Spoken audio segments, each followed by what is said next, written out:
नमस्कार, आप देख रहे हैं दूरदर्शन समाचार। आपके साथ मैं हूं पराक्रम से शेखावत। संसद समाचार में आप सभी का बहुत स्वागत है। इसमें हम आपको बताएंगे संसद के दोनों सदनों, लोकसभा और राज्यसभा के सदन से जुड़े हुए आज की महत्वपूर्ण कार्यवाही की खास जानकारियां। शुरुआत करते हैं लोकसभा के साथ। प्रधानमंत्री नरेंद्र मोदी ने कांग्रेस पर वंदे मातरम के साथ विश्वासघात करने का आरोप लगाते हुए कहा कि तुष्टीकरण की राजनीति के दबाव में कांग्रेस वंदे मातरम के बंटवारे के लिए झुकी और मुस्लिम लीग के सामने घुटने टेक दिए। प्रधानमंत्री मोदी ने राष्ट्रीय गीत वंदे मातरम के 150 वर्ष पूर्ण होने पर लोकसभा में सोमवार को चर्चा की शुरुआत करते हुए कहा कि मोहम्मद अली जिन्ना ने 15 अक्टूबर 1937 को लखनऊ में वंदे मातरम के विरोध का नारा बुलंद किया। तब कांग्रेस के तत्कालीन अध्यक्ष जवाहरलाल नेहरू को अपना सिंहासन डोलता दिखा। जवाहरलाल नेहरू ने ऐसे समय मुस्लिम लीग को जवाब देने और कांग्रेस की वंदे मातरम में निष्ठा को प्रकट करने के बजाय वंदे मातरम की ही पड़ताल शुरू कर दी और उन्होंने कहा कि विरोध के 5 दिन बाद 20 अक्टूबर को जवाहरलाल नेहरू ने सुभाष चंद्र बोस को चिट्ठी लिखी और इसमें उन्होंने जिन्ना की भावना से अपनी सहमति जताई, जिसमें कहा गया कि यह गीत मुसलमानों की भावनाओं को ठेस पहुंचा सकता है। उन्होंने कहा कि सुभाष चंद्र बोस को जो पत्र लिखा गया उसमें जवाहरलाल नेहरू ने कहा कि मैंने वंदे मातरम का बैकग्राउंड पढ़ा है और मुझे लगता है कि इससे मुस्लिम भड़केंगे। इसके बाद कांग्रेस की तरफ से बयान आया कि 26 अक्टूबर से कांग्रेस की कार्यसमिति की बैठक में वंदे मातरम की समीक्षा होगी। इससे पूरा देश हैरान था। पूरे देश में इसके विरोध में प्रभात फेरियां निकाली गईं। दुर्भाग्य है कि कांग्रेस ने वंदे मातरम पर समझौता कर लिया, वंदे मातरम के टुकड़े कर दिए। कांग्रेस ने मुस्लिम लीग के सामने घुटने टेक दिए। प्रधानमंत्री ने कहा कि तुष्टीकरण की राजनीति के दबाव में कांग्रेस वंदे मातरम के बंटवारे के लिए झुकी, इसलिए कांग्रेस को एक दिन भारत के बंटवारे के लिए झुकना पड़ा। प्रधानमंत्री ने कहा कि दुर्भाग्य से कांग्रेस की नीतियां आज भी वैसी ही हैं। आज भी कांग्रेस और उनके सहयोगी वंदे मातरम पर विवाद खड़ा करने की कोशिश करते हैं। प्रधानमंत्री नरेंद्र मोदी ने कहा, वंदे मातरम पर राष्ट्रपिता महात्मा गांधी की भावना क्या थी वो भी सदन के समक्ष रखना चाहता हूं। उस समय दक्षिण अफ्रीका से इंडियन ओपिनियन नाम की एक पत्रिका निकलती थी, जिसमें 2 दिसंबर 1905 में महात्मा गांधी ने लिखा था, यह गीत वंदे मातरम जिसे बंकिम चंद्र ने रचा है पूरे बंगाल में अत्यंत लोकप्रिय हो गया है। स्वदेशी आंदोलन के पक्ष में विशाल सभाएं हुई जहां लाखों लोगों ने यह गीत गाया। उन्होंने लिखा कि यह गीत इतना लोकप्रिय हो गया जैसे यह हमारा राष्ट्रीय गान बन गया है। ये अन्य राष्ट्रों के गीतों से मधुर है। ये भारत को मां के रूप में देखता है और उसकी स्तुति करता है। उन्होंने कहा कि जो वंदे मातरम महात्मा गांधी को राष्ट्रीय गान के रूप में दिखता था, ये गीत इतना महान था, तो पिछली सदी में इसके साथ इतना बड़ा अन्याय क्यों हुआ? इसके साथ विश्वासघात क्यों हुआ? कौन सी ताकत थी जिसकी इच्छा पूज्य बापू पर भी भारी पड़ गई और वंदे मातरम को विवादों में घसीट दिया गया? हमें उन परिस्थितियों को नई पीढ़ी को बताना जरूरी है। आखिर क्यों वंदे मातरम के साथ विश्वासघात किया गया? उन्होंने कहा कि वंदे मातरम ने देश को हिम्मत दी थी। बंगाल की गलियों से निकली आवाज देश की आवाज बन गई थी। उन्होंने कहा कि हमारे जाबाजों सपूत बिना किसी डर के फांसी के तख्ते पर चढ़ते थे और आखिरी समय में वंदे मातरम का उद्घोष करते थे। उन्होंने कहा कि अनगिनत वीर सपूतों ने जुल्म सहे, लेकिन एक ही नारा था, एक भारत श्रेष्ठ भारत। उन्होंने कहा कि मास्टर सूर्यसेन को जब फांसी दी गई तब उन्होंने अपने साथियों को एक पत्र लिखा था जिसमें एक ही गूंज थी, वंदे मातरम। उन्होंने कहा कि यह गीत आजादी का उद्गार बन गया था और हर देशवासी इस गीत से प्रेरित होकर अंग्रेजों के खिलाफ जंग लड़ रहा था। इस गीत से देश में बने नए माहौल को देखकर अंग्रेज बौखला गए थे, इसलिए उन्होंने इस गीत पर प्रतिबंध लगा दिया और इसे गाने को अपराध मानकर लोगों पर जुल्म ढाने शुरू कर दिए थे। उन्होंने कहा कि वंदे मातरम का एक ऐसा कालखंड रहा है जिसमें इतिहास के कई प्रेरक उदाहरण देश के सामने मौजूद हैं। वंदे मातरम जब 100 साल पूरे हो गए थे तो उस समय इसकी शताब्दी का उत्तम पर्व मनाया जाना था, लेकिन तब देश को आपातकाल में धकेल दिया गया था और देश के नागरिकों का गला घोटा जा रहा था। देश की आजादी के आंदोलन को ऊर्जा देने वाले वंदे मातरम के 100 वर्ष पूरे होने के समय देश को आपातकाल के काले कालखंड में धकेल दिया गया था। प्रधानमंत्री ने कहा, वंदे मातरम पर चर्चा में कोई पक्ष और प्रतिपक्ष नहीं है, क्योंकि इसी गीत से मिली प्रेरणा के कारण हम सब आज यहां बैठे हैं और ये हम सब के लिए पावन पर्व है। वंदे मातरम की भावना के साथ देश की आज़ादी की लड़ाई लड़ी गई और इस गीत के भाव में आज़ादी के दीवाने देश के लिए प्राण न्यौछावर कर रहे थे। उन्होंने कहा कि वंदे मातरम गीत ऐसे समय लिखा गया था जब अंग्रेज सल्तनत 1857 की क्रांति से बौखलाई थी और देश की महान विभूतियों को मजबूर किया जा रहा था। जब चारों तरफ वंदे मातरम की आवाज गूंज रही थी, देश को गुलाम बनाए रखने के लिए बड़ा षड्यंत्र चल रहा था, तो उस स्थिति को बंकिम चंद्र चट्टोपाध्याय चुनौती दे रहे थे। उन्होंने 1882 में आनंद मठ उपन्यास की रचना की, तो देश में आजादी की अलग जगह रहा वंदे मातरम गीत इसमें रखा गया। देश के लोगों में जो भाव था, जो संस्कृति थी, उसे वंदे मातरम गीत के जरिए देश को बहुत बड़ी सौगात दी गई। वंदे मातरम केवल आजादी की लड़ाई का मंत्र ही नहीं था, मात्र अंग्रेजों को भगाने का मंत्र ही नहीं था, बल्कि इस भूमि को बेड़ियों से मुक्ति दिलाने की एक पवित्र जंग भी थी। प्रधानमंत्री ने कहा, वंदे मातरम देश की प्राचीन पृष्ठभूमि और सांस्कृतिक परंपरा का आधुनिक अवतार है। बंकिम दा ने जब वंदे मातरम की रचना की थी, तो यह गीत स्वाभाविक रूप से आजादी की लड़ाई का स्वर बना और पूरे देश को आजादी के योद्धाओं को मुग्ध करने का मंत्र बन गया। वंदे मातरम हजारों वर्ष की सांस्कृतिक ऊर्जा इस गीत में थी। इसमें आजादी का जज्बा भी था और आजाद भारत की दृष्टि भी थी। इस गीत के हर शब्द देशवासियों को हौसला देने वाले थे। उसमें संदेश दिया गया था कि लड़ाई जमीन हथियाने की नहीं और सिर्फ आजादी पाने की नहीं है, बल्कि यह देश की समृद्धि का भी संकल्प है। इस गीत का सिर्फ जन जन से जुड़ाव नहीं रहा है, बल्कि ये गीत हमारी आजादी की लंबी गाथा की अभिव्यक्ति भी है। प्रधानमंत्री नरेंद्र मोदी ने कहा, वंदे मातरम जनजीवन की धारा प्रवाह यात्रा का नाम है और इस गीत के सामने आने के बाद से अंग्रेज समझ गए थे कि अब भारत में रहना आसान नहीं है। इसलिए उन्होंने देश को टुकड़ों में बांटने की चाल चली और बांटो तथा राज करो की नीति को चुना। बंगाल के विभाजन को इसकी प्रयोगशाला बनाया गया। बंगाल की बौद्धिक शक्ति तब पूरे देश को ताकत देती थी। बंगाल पूरे देश को प्रभावित करता था। अंग्रेजों का मानना था कि अगर बंगाल को तोड़ दिया तो देश में आसानी से राज किया जा सकता है और 1905 में उन्होंने बंगाल विभाजन का पाप किया, तो वंदे मातरम बंगाल की एकता के लिए चट्टान की तरह खड़ा रहा। गली गली में इस गीत की गूंज सुनाई दे रही थी। वंदे मातरम देश के लिए चट्टान और अंग्रेजों के लिए संकट बन गया था। उन्होंने कहा कि अंग्रेज समझ गए थे कि बंगाल से निकला वंदे मातरम का भाव पूरे देश में जिस भाव के साथ फैल गया है, उससे देश में आजादी के वेग को रोकना आसान नहीं है। इसलिए उन्होंने वंदे मातरम बोलने पर भी सजा का प्रावधान कर दिया। इस गीत को पूरी तरह से प्रतिबंधित कर दिया। इसके बावजूद वंदे मातरम गीत गाते हुए प्रभात फेरियां बंगाल की गली गली में निकलती थी और बंगाल की गलियों से निकली ये आवाज पूरे देश की आवाज बन गई थी। छोटे छोटे बच्चों को वंदे मातरम गाने पर उनके साथ जुल्म किया गया। बच्चों ने वंदे मातरम मंत्र को अपनी ताकत सिद्ध कर दिया था। जाबाज वंदे मातरम जय घोष के साथ फांसी पर चढ़ गए। प्रधानमंत्री ने कहा कि दुनिया में कोई एक ऐसा भाव गीत नहीं हो सकता जो सदियों तक प्रेरित करता रहा हो, लेकिन वंदे मातरम आज भी हमें प्रेरित कर रहा है। इसमें हमारी स्वतंत्रता, बलिदान, ऊर्जा, समर्पण और त्याग का मंत्र था। इस गीत की लोकप्रियता ने उसी कालखंड में वंदे मातरम की रिकॉर्डिंग दुनिया में पहुंचा दिया। उस समय लंदन के इंडिया हाउस में वीर सावरकर ने यह गीत गाया। उसी समय विपिन चंद्र पाल ने अखबार निकला जिसका नाम भी वंदे मातरम रखा गया। डगर डगर पर अंग्रेजों की नींद हराम करने के लिए वंदे मातरम काफी था। मैडम भीकाजी कामा ने भी वंदे मातरम अखबार निकाला। वंदे मातरम ने भारत को स्वावलंबन का रास्ता दिखाया। उस समय माचिस की डिबिया से लेकर जहाज पर वंदे मातरम लिखा जाता था। यह स्वदेशी का मंत्र बन गया था। उन्होंने कहा कि राष्ट्रकवि सुब्रमण्यम भारती ने वंदे मातरम को तमिल में लिखा था। उनके कई गीतों में वंदे मातरम की श्रद्धा नजर आती है।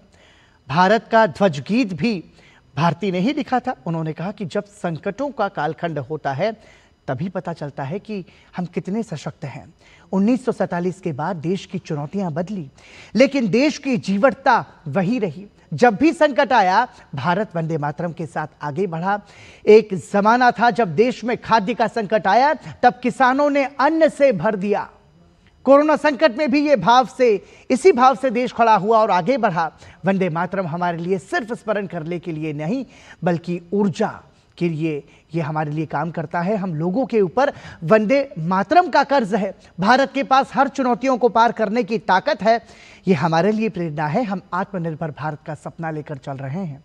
लोकसभा में कांग्रेस के उपनेता गौरव गोगोई ने प्रधानमंत्री नरेंद्र मोदी पर कटाक्ष किया कि वो वंदे मातरम पर चर्चा की शुरुआत करते हुए सिर्फ यही जताते रहे कि उनके दल की विचारधारा से जुड़ रहे लोग भी आजादी के आंदोलन का हिस्सा रहे हैं। उन्होंने कहा कि सत्ता पक्ष के लोग उनकी विचारधारा से जुड़े रहे लोगों में से एक भी नाम ऐसा नहीं बता पाएंगे जिसने अंग्रेजों के खिलाफ आंदोलन में कभी शिरकत की हो। उन्होंने सत्ता पक्ष से पूछा, 1942 के अंग्रेजों भारत छोड़ो आंदोलन के दौरान आपके राजनीतिक पूर्वज कहां थे? सत्ता पक्ष की विचारधारा वाले लोगों ने न तो बंगाल को कभी समझा, न ही राष्ट्र को कभी समझा। आप दिल्ली में बंगाली भाषा बोलने वालों को बांग्लादेशी समझते हैं। उन्होंने कहा कि कांग्रेस से जुड़े लोग अंग्रेजों के जुल्म से नहीं डरे और तिरंगा सिर पर रखकर वंदे मातरम गीत का जय घोष करते हुए देश की आजादी के लिए लड़ते रहे। कांग्रेस जन और इसकी विचारधारा को मानने वाले आगे भी नागरिकों के अधिकार और समाज के हर तबके की बेहतरी के लिए काम करते रहेंगे। उन्होंने कहा कि 1905 में कांग्रेस के वाराणसी अधिवेशन में वंदे मातरम के गायन को आजादी के आंदोलन से जोड़ने का निर्णय लिया था। मुस्लिम लीग ने तब इसका विरोध किया, लेकिन कांग्रेस नहीं झुकी। आजादी के बाद भी मुस्लिम लीग ने इसे राष्ट्रीय गीत के रूप में मान्यता देने का विरोध किया, लेकिन उनकी बात नहीं मानी गई। उन्होंने कहा कि चाहे जितनी विपरीत परिस्थितियां पेश आए, कांग्रेस धर्मनिरपेक्ष, समावेशी और समरस समाज के लिए काम करती रहेगी। गौरव गोगोई ने कहा कि प्रधानमंत्री ने अपने संबोधन में पूर्व प्रधानमंत्री जवाहरलाल नेहरू और कांग्रेस का कई बार नाम लिया। वो सदन में अपने लगभग हर संबोधन में पंडित नेहरू और कांग्रेस का नाम बार बार लेकर इन्हें बदनाम करने की कोशिश करते रहे हैं। उन्होंने कहा कि प्रधानमंत्री नरेंद्र मोदी चाहे जितनी बार पंडित नेहरू का नाम लें, लेकिन वो पूर्व प्रधानमंत्री के कार्यकलापों में एक भी काला दाग नहीं निकाल पाएंगे। कांग्रेस संविधान की रक्षा की लड़ाई पूरी ताकत से लड़ती रहेगी।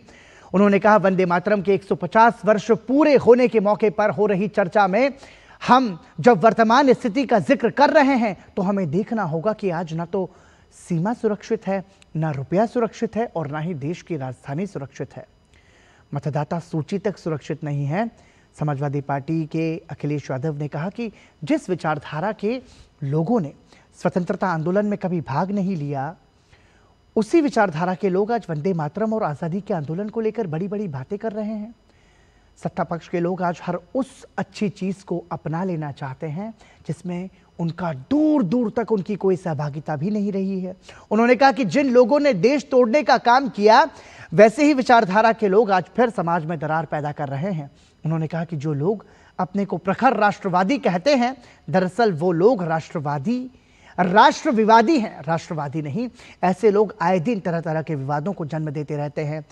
उन्होंने कहा कि वंदे मातरम ऐसा गीत है जिसने लाखों लोगों को जागरूक किया, उन्हें नई ऊर्जा दी, ताकत दी। उनके जोश से अंग्रेज घबराने लगे और वंदे मातरम का गायन करने वाले विद्यार्थियों तक को देशद्रोही करार देकर जेल में डाल दिया गया था। उन्होंने कहा कि वंदे मातरम गायन मात्र के लिए नहीं, इसकी भावना को अपनाया भी जाना चाहिए। उन्होंने कहा कि जो लोग आज वंदे मातरम को लेकर बड़ी बड़ी बातें कर रहे हैं, वो बताएं कि आज़ादी से पहले उनकी विचारधारा से जुड़े लोगों ने कब वंदे मातरम गाया।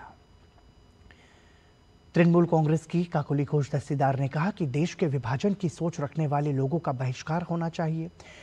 उनका कहना था कि यह गीत तब लिखा गया है जब अंग्रेजों का जुल्म बढ़ रहा था और यह प्रतिवाद में लिखा गया गीत था। बंगाल के लोग प्रतिवाद करना जानते हैं और उसी का परिणाम है कि बंकिम चंद्र चट्टोपाध्याय का लिखा वंदे मातरम अंग्रेजों के खिलाफ एक सशक्त माध्यम बना। उन्होंने कहा कि तब लोग सिर्फ लड़ना जानते थे और चुपचाप देश की आजादी के लिए लड़ते रहते थे। वो समय अलग था और फोटो शूट का जमाना नहीं था। क्रांतिकारी सिर्फ लड़ना जानते थे और देश की आजादी की लड़ाई लड़ते रहते थे।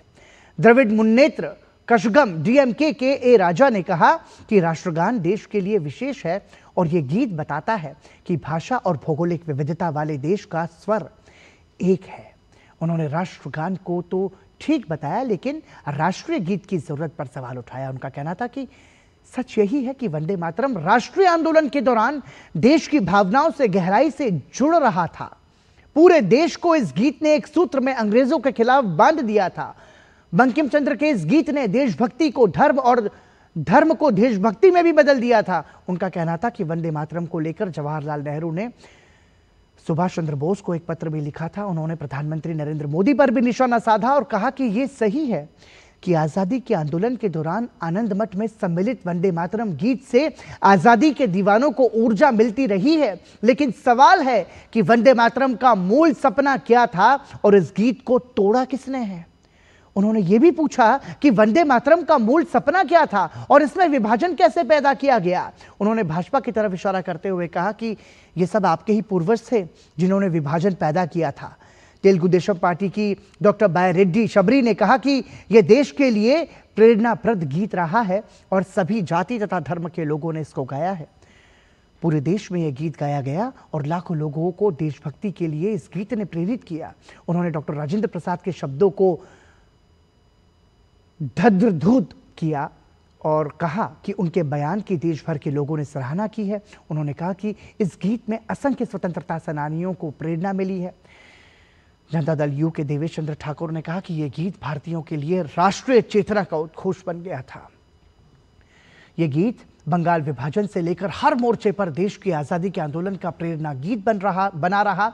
यह गीत बताता है कि हमारी भाषाएं अलग अलग हैं, लेकिन हम सब के लिए भारत माता की सेवा ही सर्वोपरि है। भाजपा के अनुराग सिंह ठाकुर ने कहा कि वंदे मातरम के 100 वर्ष पूरे होने के समय देश में आपातकाल लगाया गया था, लेकिन आज इस पर चर्चा कराई जा रही है ताकि आने वाली पीढ़ियों को इतिहास की जानकारी मिल सके। वंदे मातरम भारत की आशाओं और आकांक्षाओं का गीत है। उन्होंने कहा कि पूर्व प्रधानमंत्री जवाहरलाल नेहरू के समय वंदे मातरम के कुछ हिस्से को हटाना भारत की आत्मा पर हमला था। वंदे मातरम राष्ट्रभक्तों के लिए ऊर्जा है, जबकि कुछ लोगों को इससे एलर्जी है।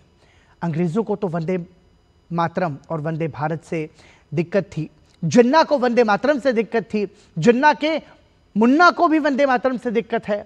जिनमें वंदे मातरम सरकार ऊर्जा का संचार नहीं होता, जिनमें वंदे मातरम सुनकर ऊर्जा का संचार नहीं होता, वो कांग्रेस या वामपंथी या मुस्लिम लीगी सोच के हैं। उन्होंने कहा कि वंदे मातरम गीत गाने से किसी की धार्मिक भावना आहत नहीं होती है। कांग्रेस ने वोट की राजनीति के लिए बार बार वंदे मातरम का विरोध होता है। समाजवादी के नेताओं ने भी वंदे मातरम का कई बार विरोध किया है। वंदे मातरम राष्ट्र का मंत्र है। जब जब हम इस गीत को भूले हैं, देश कमजोर हुआ है। लोक जनशक्ति पार्टी रामविलास राजेश वर्मा ने कहा कि वर्तमान सरकार देश के इतिहास को गौरवशाली के रूप में मनाने का काम कर रही है। सरकार पूरी तरह से विकास और विरासत को साथ लेकर चल रही है।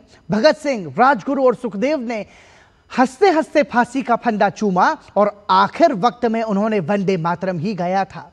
इस गीत ने देश को मजबूत और एकता के साथ आगे बढ़ाने का काम किया है। शिवसेना के श्रीरंगप्पा बारने ने कहा कि वंदे मातरम देश के राष्ट्र जीवन की संजीवनी थी। उन्होंने कहा कि वंदे मातरम ऐसा मंत्र है जो देश के सभी हिस्सों को एक करता है।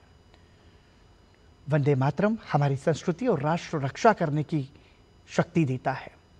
देश में 150 साल बाद फिर से इस गीत के माध्यम से चेतना जगाने का काम किया गया है।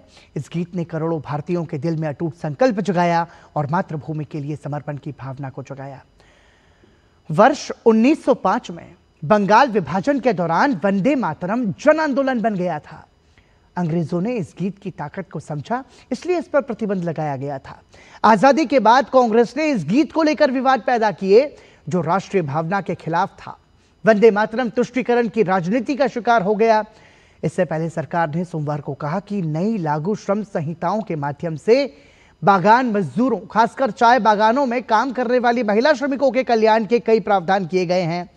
श्रम एवं रोजगार मंत्री मनसुख मांडविया ने प्रश्नकाल के दौरान कांग्रेस की गौरव गोगोई के सवाल के जवाब में कहा कि इन श्रमिकों के न्यूनतम वेतन, मातृत्व अवकाश, स्वास्थ्य सुविधा, बेहतर शौचालय, बच्चों के लिए पालना घर, उत्पीड़न से बचाव जैसे कई व्यापक एवं समुचित प्रावधान 21 नवंबर से लागू 4 श्रम संहिताओं में किए गए हैं। केंद्रीय मंत्री मनसुख मांडविया ने कहा कि बागान मालिकों, यूनियन और सरकार के बीच होने वाली वार्ताओं में महिला श्रमिकों का प्रतिनिधित्व सुनिश्चित करने के भी प्रावधान इसमें किए गए हैं। महिला श्रमिकों के कल्याण के लिए सरकार गंभीर है और उनके कल्याण के लिए जरूरी कदम उठाए जा रहे हैं। उन्होंने कांग्रेस की प्रणीति शिंदे के प्रश्न के उत्तर में कहा कि सरकार महाराष्ट्र, खास शोलापुर क्षेत्र में महिला बीड़ी कामगारों के कल्याण के लिए भी कई सारे उपाय किए हैं। उनके वेतन और सुविधाओं में किसी तरह की कोई दिक्कत ना हो, इस पर लगातार नजर रखी जा रही है। उनकी बेहतर सेहत सुनिश्चित करने के लिए 40 वर्ष के कामगारों के स्वास्थ्य की नियमित जांच के भी इंतजाम किए गए हैं। रक्षा मंत्री राजनाथ सिंह ने कहा कि वंदे मातरम स्वतंत्रता संग्राम का प्रेरक बना रहा। बंगाल आंदोलन के समय इस गीत ने देश भर में लोकप्रियता हासिल की। इस गीत से अंग्रेज सरकार इतनी डर गई और इस पर प्रतिबंध लगा दिया, लेकिन फिर भी अंग्रेजी सरकार इसे रोकने में सफल नहीं हो सकी। इस गीत के उद्घोष के लिए लोगों ने अंग्रेजों की अवमानना की और यातना सही। वंदे मातरम एक शब्द नहीं बल्कि एक भावना बन गई थी। ये गीत सिर्फ बंगाल में ही सीमित नहीं रहा, बल्कि देश के हर हिस्से में फैल गया और एक दूसरे का अभिवादन वंदे मातरम से किया जाने लगा। दुनिया के दूसरे देशों में भी भारतीयों ने वंदे मातरम का उद्घोष किया था। उन्होंने कहा कि वंदे मातरम हमारी राष्ट्रीयता का सूत्र है। वंदे मातरम के साथ जो न्याय होना चाहिए था वो नहीं हुआ, इसे हमें अब स्वीकार करना होगा। वंदे मातरम को उपेक्षित किया गया और उसे खंडित किया गया। कांग्रेस ने बंगाल की धरती पर ही उसे खंडित करने का काम किया था। यह अन्याय केवल एक गीत के साथ नहीं था, बल्कि देश के लोगों के साथ था। वंदे मातरम का गौरव लौटाना समय की मांग है और नैतिकता का तकाजा भी। वंदे मातरम स्वयं में पूर्ण है, लेकिन इसे अपूर्ण बनाने का काम किया गया। इस गीत के साथ जो अन्याय हुआ है उसे जानना इसलिए जरूरी है कि भावी पीढ़ियां ऐसा करने वालों के खिलाफ इंसाफ कर सके। उन्होंने कहा कि आज हम वंदे मातरम की गरिमा को बनाने का काम कर रहे हैं। हमारे मन में राष्ट्रगान और राष्ट्रगीत के बराबर सम्मान है। वंदे मातरम और जनगण मन माँ भारती की दो किलकारियाँ हैं। तो ये थी लोकसभा की सदन की कार्यवाही से जुड़ी हुई खास जानकारी। और आइए अब आपको बताते हैं संसद के उच्च सदन राज्यसभा में आज क्या कुछ खास हुआ। राज्यसभा में सोमवार को पान मसाला पर उपकर लगाने के प्रावधान वाले स्वास्थ्य सुरक्षा से राष्ट्रीय सुरक्षा उपकर विधेयक 2025 को चर्चा कर ध्वनिमत से लौटा दिया गया। लोकसभा इसे 5 दिसंबर को मंजूरी पहले ही दे चुकी थी। उच्च सदन में विधेयक पर चर्चा का जवाब देते हुए वित्त मंत्री निर्मला सीतारमण ने कहा कि इस विधेयक का उद्देश्य अतिरिक्त संसाधन जुटाना है तथा इससे मिलने वाले राजस्व का एक हिस्सा राज्यों के साथ साझा करना है। वित्त मंत्री ने सदन में विधेयक को चर्चा और पारित कराने के लिए रखते हुए यह भी कहा था कि इस विधेयक का माल एवं सेवा कर की व्यवस्था पर कोई असर नहीं पड़ेगा और पान मसाला के उपभोग पर 40% की जीएसटी बरकरार रहेगी। उन्होंने स्पष्ट किया कि इस विधेयक के जरिए आम लोगों की बुनियादी जरूरत की किसी वस्तु पर नहीं बल्कि हानिकारक वस्तुओं पर कर लगाया जा रहा है। स्वास्थ्य सुरक्षा से राष्ट्रीय सुरक्षा उपकर विधेयक 2025 पान मसाला पर लगाए जाने वाली क्षतिपूर्ति उपकर की जगह लेगा। इसका उद्देश्य राष्ट्रीय सुरक्षा और सार्वजनिक स्वास्थ्य से जुड़े खर्चों के लिए अतिरिक्त संसाधन जुटाना है। इसके तहत उन मशीनों या प्रक्रियाओं पर उपकर लगाया जाएगा जिनके माध्यम से उक्त वस्तुओं का निर्माण या उत्पादन किया जाता है। उन्होंने कहा कि आज के आधुनिक दौर में जब अत्याधुनिक युद्ध कौशल को अपनाया जा रहा है तो रक्षा पर खर्च करना बहुत जरूरी हो जाता है। उन्होंने कहा कि प्रौद्योगिकी को अद्यतन करने पर लगातार धन खर्च करना पड़ता है और इस पर समझौता नहीं किया जा सकता। वित्त मंत्री निर्मला सीतारमण ने कहा कि प्रधानमंत्री लाल किले से सुदर्शन चक्र की बात कर चुके हैं, जिसके तहत देश के महत्वपूर्ण स्थलों, औद्योगिक एवं अन्य प्रतिष्ठानों पर सुरक्षा की दीवार खड़ी करनी होगी। उन्होंने इनकी सुरक्षा के लिए लगाई जाने वाली प्रणालियां सस्ती नहीं होती है और इनके लिए काफी धन खर्च करना पड़ता है। राज्यसभा में इससे पहले विधेयक पर चर्चा हुई। भाग लेते हुए कांग्रेस सहित कई दलों ने पान मसाले पर केंद्र सरकार के उपकर लगाए जाने के प्रस्तावित कदम पर सवाल उठाते हुए जानना चाहा कि लाखों लोगों की जान को जोखिम में डालने वाली इस चीज पर देश भर में पूर्ण प्रतिबंध क्यों नहीं लगाया जा सकता। कांग्रेस के शक्ति सिंह गोहिल ने इस बात पर आपत्ति जताई कि इस विधेयक पर संशोधन देने के लिए राज्यसभा के सदस्यों को बहुत कम समय दिया गया। उन्होंने इस विधेयक को प्रवर समिति में भेजने का सुझाव दिया। उन्होंने कहा कि जब सरकार राष्ट्रीय सुरक्षा के लिए उपकर लगाने की खातिर संसद में आई है तो उसे यह बताना चाहिए कि जब धन नहीं था तब नया संसद भवन और नया प्रधानमंत्री कार्यालय परिसर बनाने की क्या आवश्यकता थी। उन्होंने दावा किया कि इस सरकार का विरोध करने वालों को देशद्रोही करार दे दिया जाता है। उन्होंने कहा कि पान मसाला और गुटखा पर उपकर लगाने मात्र से इसके प्रयोग को हतोत्साहित नहीं किया जा सकता। उन्होंने कहा कि देश में पर्याप्त नशा मुक्ति केंद्र बनाए बिना इस लक्ष्य को हासिल नहीं किया जा सकता। उन्होंने कहा कि क्या देश में पान मसाला और गुटखा पर प्रतिबंध नहीं लगाया जा सकता। तृणमूल कांग्रेस के साकेत गोखले ने चर्चा में भाग लेते हुए इसके नाम की भाषा पर आपत्ति जताई और कहा कि यह देश के संघवाद ढांचे पर हमला है। उन्होंने कहा कि स्वास्थ्य राज्य का विषय है और केंद्र सरकार ने इस क्षेत्र में उपकर लगाने का विधेयक लाकर राज्यों के अधिकार पर हमला किया। उन्होंने कहा कि पश्चिम बंगाल की तृणमूल सरकार ने स्वास्थ्य बीमा के लिए जो योजना स्वास्थ्य स्काई स्कीम शुरू की उसमें मध्यम वर्ग शामिल है, जबकि केंद्र की आयुष्मान भारत योजना में मध्यम वर्ग को शामिल नहीं किया गया। भाजपा के परमार जसवंत सिंह सालम सिंह ने कहा कि गुटखा खाने से न केवल कैंसर बल्कि मधुमेह जैसे कई अन्य रोगों की भी आशंका बढ़ जाती है। उन्होंने कहा कि इसके लंबे समय तक सेवन करने से लोगों की काम करने की क्षमता घटती है। द्रमुक की कनिमोझी एनवीएम सोमू ने विधेयक पर चर्चा में भाग लेते हुए कहा कि देश में गुटखा के प्रचलन को अनुमति ही क्यों दी जा रही है। उन्होंने कहा कि राज्य के विषय पर केंद्र द्वारा उपकर लगाए जाने का क्या औचित्य है। आम आदमी पार्टी के अशोक कुमार मित्तल ने विधेयक के कई प्रावधानों पर सवाल उठाते हुए कहा कि इसमें कहा गया है कि उपकर वास्तविक उत्पादन नहीं, उत्पादन इकाई में लगी मशीनों की संख्या के आधार पर लगाया जाएगा। बीजू जनता दल की सुल्तादेव ने कहा कि केंद्र कर वसूलने के नाम पर तो संघवाद की बात करता है, किंतु राज्यों को राजस्व देने के मामले में वो एकाधिकारवादी हो जाता है। चर्चा में वाईएसआर कांग्रेस पार्टी के गोला बाबूराव, अन्ना द्रमुक के एम थंबीदुरई, मनोनीत सुधामूर्ति, मार्क्सवादी कम्युनिस्ट पार्टी के जॉन बिट्रॉस, शिवसेना के मिलिंद मुरली देवरा, भाजपा के सिकंदर कुमार, अजीत माधवराव, गोपछड़े, भीम सिंह, अमरपाल मौर्य, संगीता यादव, धनंजय भीमराव महादिक, कविता पाटीदार, माया नरोलिया, राष्ट्रवादी कांग्रेस पार्टी की फौजिया खान, भारतीय कम्युनिस्ट पार्टी के संतोष कुमार पी, शिवसेना उबाठा की प्रियंका चतुर्वेदी, आईयूएमएल के हारिस बीरन, निर्दलीय कार्तिकेय शर्मा, बीआरएस के रविचंद्र वाद्दीराजू, तेदेपा के मस्तान राव यादव, बीडा ने भी भाग लिया। इससे पहले शून्यकाल के दौरान भारतीय जनता पार्टी के गोविंद भाई लालजी भाई धोलकिया ने कहा कि इस समय देश राष्ट्रीय गीत वंदे मातरम के 150 वर्ष पूरे होने का उत्सव मना रहा है, लेकिन इस अमर गीत के रचयिता बंकिम चंद्र चटर्जी ने कोलकाता के जिस घर में अंतिम सांस ली थी वो आज उपेक्षा का शिकार है और अत्यंत जीर्ण शीर्ण हालत में है। उन्होंने कहा कि हमारी सांस्कृतिक धरोहर की ये हालत गहरी पीड़ा देती है। मेरी सरकार से मांग है कि इस भवन को राष्ट्रीय धरोहर घोषित करें और केंद्र इसकी देखभाल करे। इसे वंदे मातरम प्रेरणा केंद्र के रूप में विकसित किया जाए। कांग्रेस के अजय माकन ने केवल 100 मीटर से ऊंची पहाड़ियों को ही अरावली पहाड़ियां कहे जाने की उच्चतम न्यायालय की व्यवस्था के आलोक में कहा कि इस आधार पर 2.5 अरब साल पुरानी अरावली पर्वतमाला आज इतिहास के एक महत्वपूर्ण मोड़ पर खड़ी है और अपने अस्तित्व पर सबसे बड़े खतरे का सामना कर रही है।